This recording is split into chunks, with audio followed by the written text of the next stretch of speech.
علیکم ورحمۃ اللہ وبرکاتہ۔ جی محترم بھائی کا سوال عمرہ کرنے کے بعد حجامت کروانے کے حوالے سے ہے۔ جی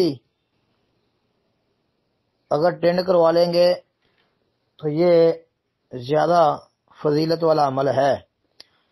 ہاں، ابو ہریرہ رضی اللہ تعالی عنہ بیان کرتے ہیں کہ رسول اللہ صلی اللہ علیہ وسلم نے دعا فرمائی، اللہم اغفر للمحلقین، اے اللہ سر منڈوانے والوں کی مغفرت فرما۔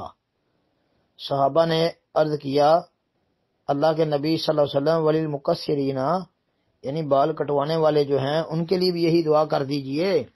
تو نبی صلی اللہ علیہ وسلم نے جو ہے تیسری مرتبہ یہ بات کہی کہ بال کٹوانے والوں کے لیے بھی یعنی یہی۔ تو اب آپ اندازہ لگائیں کہ ٹینڈ کروانا یہ زیادہ افضل ہے۔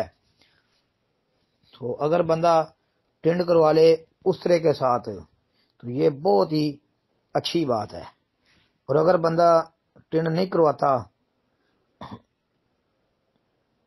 یا مشین بھروا لے تو وہ بھی ٹینڈ ہی ہوتی ہے۔ اگر وہ بھی نہیں بندہ کرواتا تو پھر پورے سر کے برابر بال، پورے سر کے برابر بال جو ہیں وہ کٹوا لے، یعنی حجامت بنوا لے، بال کٹوا لے پورے سر کے برابر، تو یہ بھی ٹھیک ہے جی۔ بلکہ عبداللہ بن عمر رضی اللہ عنہ روایت کے اندر یہ الفاظ ہیں کہ اے اللہ سر منڈوانے والے یعنی ٹینڈ کروانے والے جو ہیں ان کے اوپر رحم فرما، رحم کے لفظ ہیں جی۔ تو بھائی روایتیں دونوں ہی صحیح ہیں۔ جو پہلی روایت ہے ابو ہریرہ رضی اللہ عنہ والی، وہ روایت بھی صحیح بخاری مسلم کی ہے، اور یہ جو دوسری ہے عبداللہ بن عمر والی جس میں ہے کہ رحم فرما ٹینڈ والوں کے اوپر، یہ بھی صحیح بخاری کی ہے۔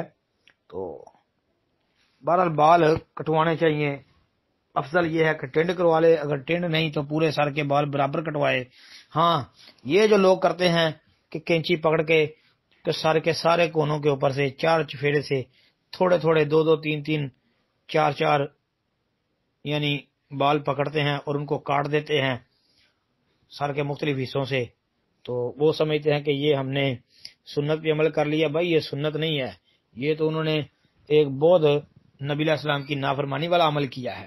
آپ علیہ الصلوۃ والسلام نے تو اس سے منع کر دیا ہے کہ یہ تو قضا ہو جاتا ہے کہ سر کے کچھ بال کاٹ لینا اور کچھ چھوڑ دینا، تو یہ قضا کی صورت بن جاتی ہے، یہ جائز نہیں ہے۔ یا ٹینڈ کرواؤ یا پورے سر کے برابر رکھ کے بال کٹوا لو، یعنی حجامت بنوا لو جی۔ السلام علیکم ورحمۃ اللہ۔